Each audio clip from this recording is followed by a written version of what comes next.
Olá! Nós vamos falar na aula de hoje sobre o contrato de troca ou permuta, né? Contrato de troca ou permuta é um contrato típico previsto também no Código Civil e a partir de agora vamos dar início ao conteúdo. Nós vamos então, a partir de agora, apresentar um conceito, o fundamento legal, os objetos que podem aí figurar dentro de um contrato de troca, a classificação. Vamos falar um pouquinho sobre o artigo 108 do Código Civil e falar das diferenças com relação à compra e venda. O contrato de troca ou permuta é aquele contrato em que um objeto vai ser dado e a pessoa pretende receber ali um outro objeto, ou então nós vamos entregar um objeto para receber algum direito, um direito para receber outro direito.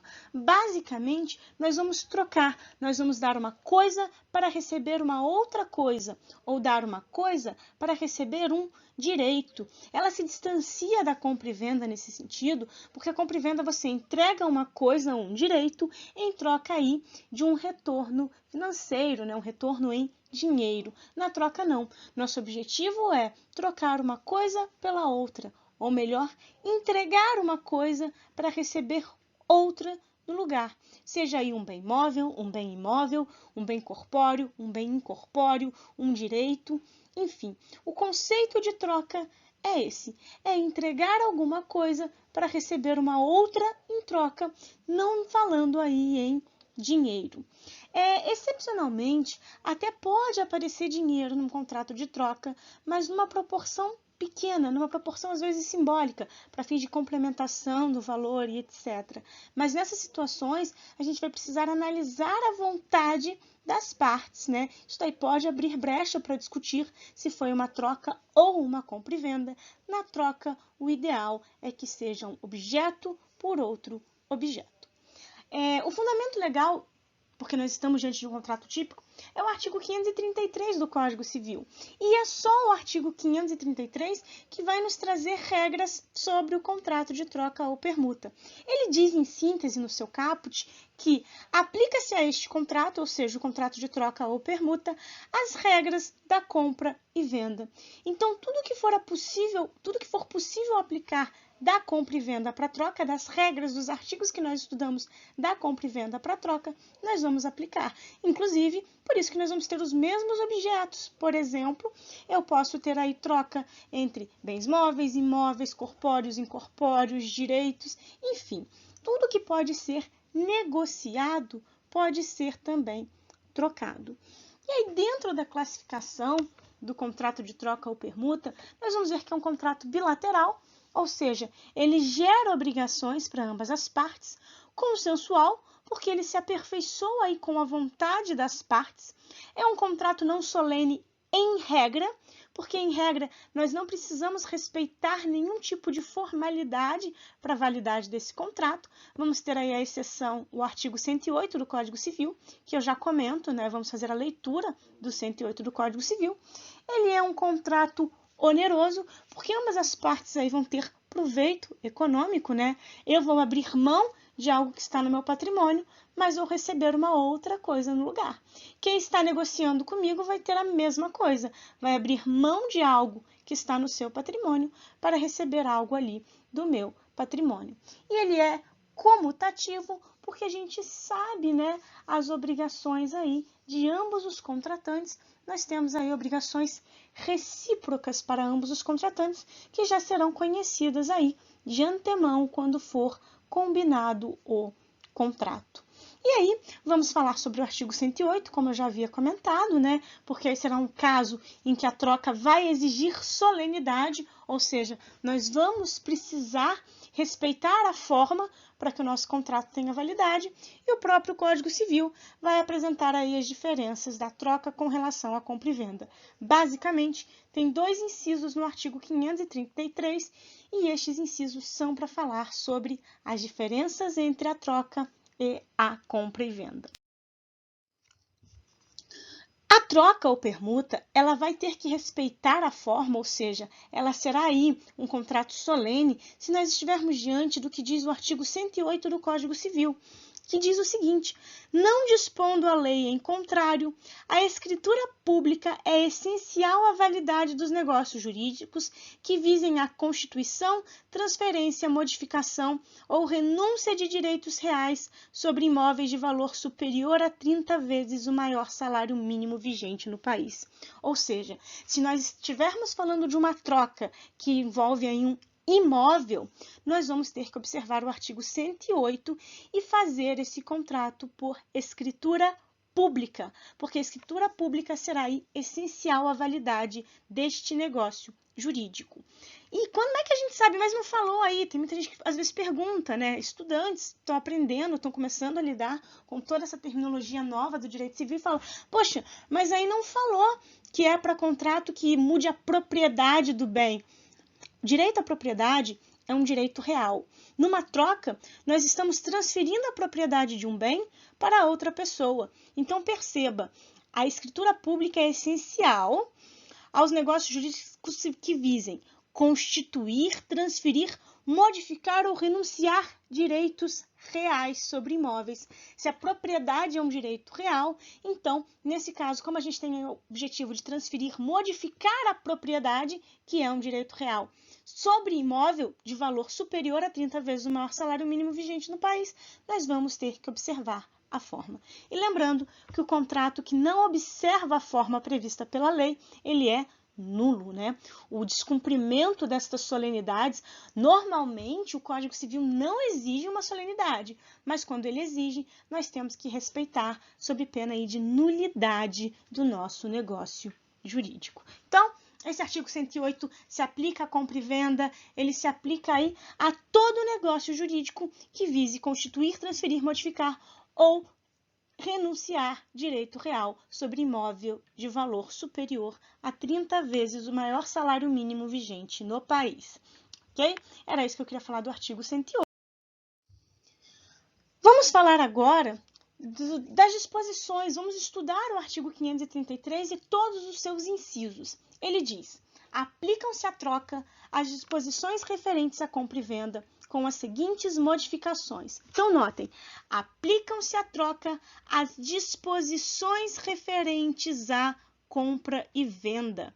Isso aqui é muito importante, porque é isso que nos mostra que, para o contrato de troca, tudo que não for incompatível, nós podemos aproveitar ali das regras de compra e venda. Agora, tem algumas modificações. Que modificações são essas? Inciso 1. Salvo disposição em contrário, cada um dos contratantes pagará por metade as despesas com o instrumento de troca. Quando a gente estudou a compra e venda, nós vimos que o artigo 490 do Código Civil falava o seguinte: salvo disposição em contrário, o comprador é responsável pelas despesas de escritura e registro e o vendedor pelas despesas da tradição.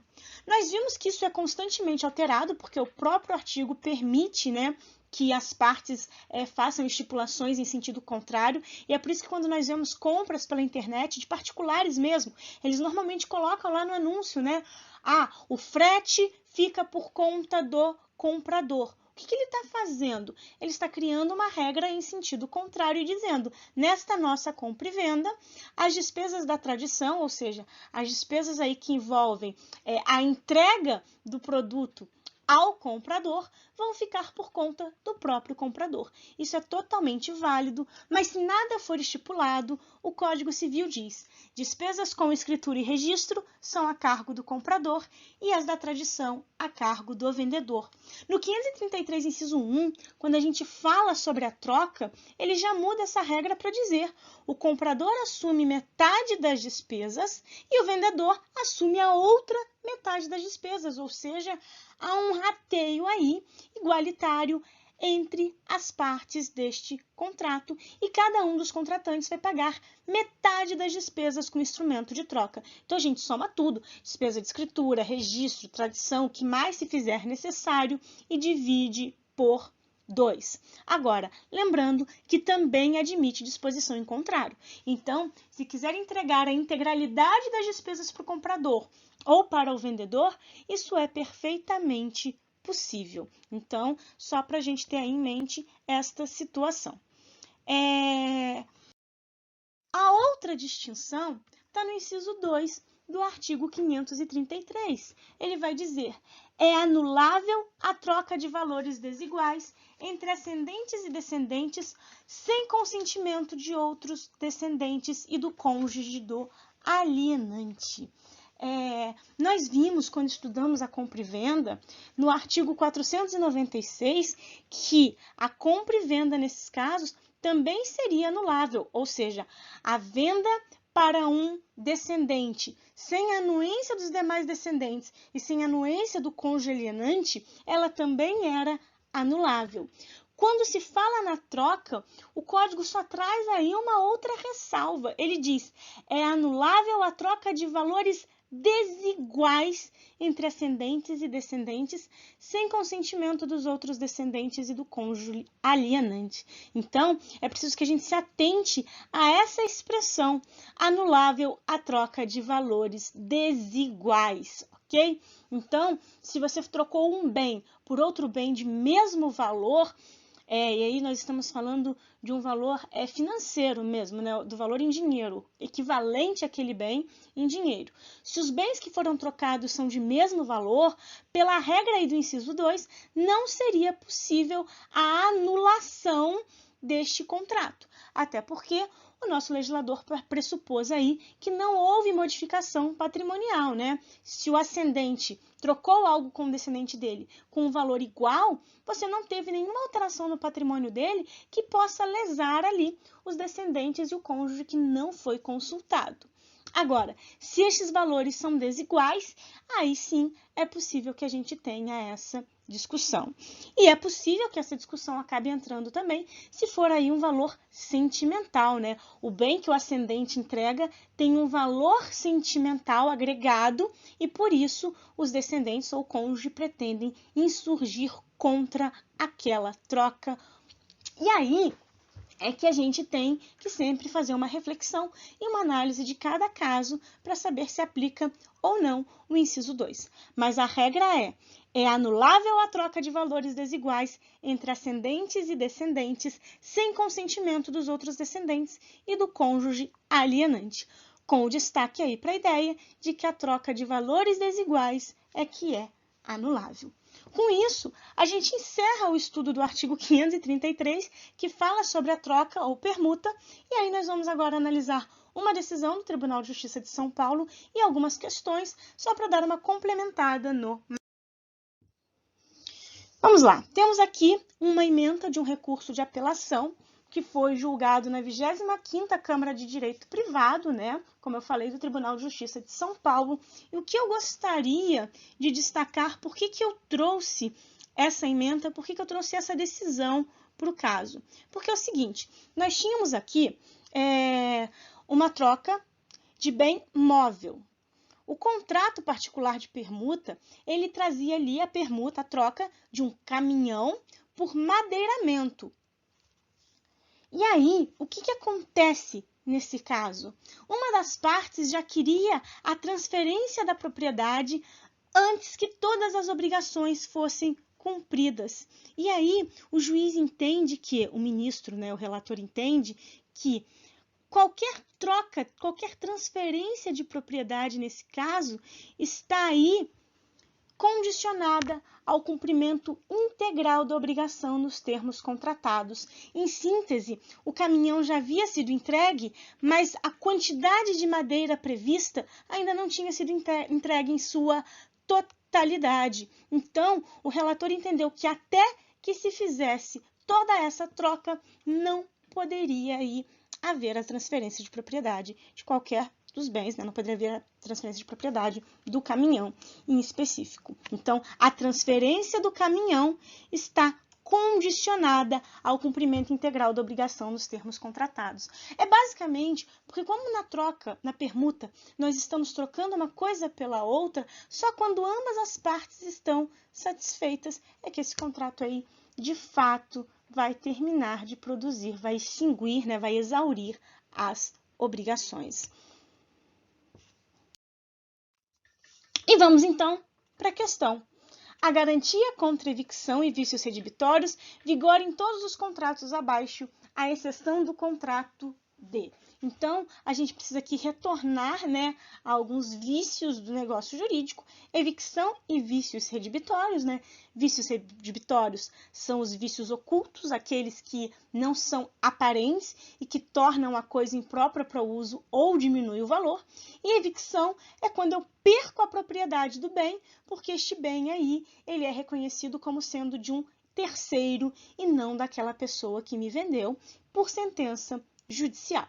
Então, a garantia contra evicção e vícios redibitórios vigora em todos os contratos abaixo, à exceção do contrato de dação em pagamento, compra e venda, permuta, doação pura e simples. O grande cerne desta questão é nós sabermos quais são as regras para que haja essa garantia contra evicção e vícios redibitórios e conheçamos aí a classificação destes contratos que foram apresentados. Então, quem quiser pensar um pouquinho mais, pausa o vídeo, porque eu já vou para a resposta. E a resposta correta é a alternativa D. Como eu disse, nós precisamos entender a lógica, né, do que é a evicção e do que são os vícios redibitórios para conseguirmos responder essa questão.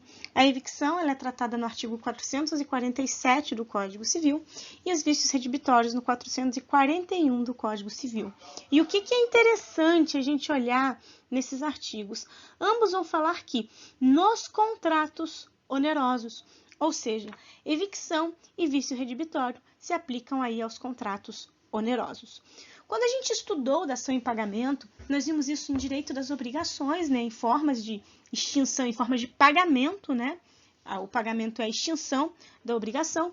Nós vimos que a dação em pagamento é quando o credor ele aceita o pagamento com um bem, com um objeto diferente daquele que havia sido convencionado. Então, a dação em pagamento é um acordo em que o credor ele concorda em receber algo diferente do que havia sido combinado para pôr fim a determinada obrigação. Isso está previsto nos artigos 356 ao 359 do Código Civil. E o objeto que eu entreguei aí na dação em pagamento, ele tem que ser totalmente útil para a função a que se destina. Então, nestes casos, eu vou responder sim, caso ocorra a evicção ou o vício redibitório. Então, na dação em pagamento, nós temos aí a possibilidade de responder pela evicção e pelos vícios redibitórios.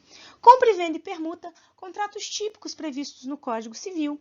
Em ambas as situações, nós temos aí contratos onerosos, como nós já vimos, contratos em que ambas as partes terão aí sacrifício econômico. E aí, como ambos são contratos onerosos, como eu disse, as regras, as disposições deles são muito semelhantes, né? Nós vimos as exceções, as diferenças, na verdade.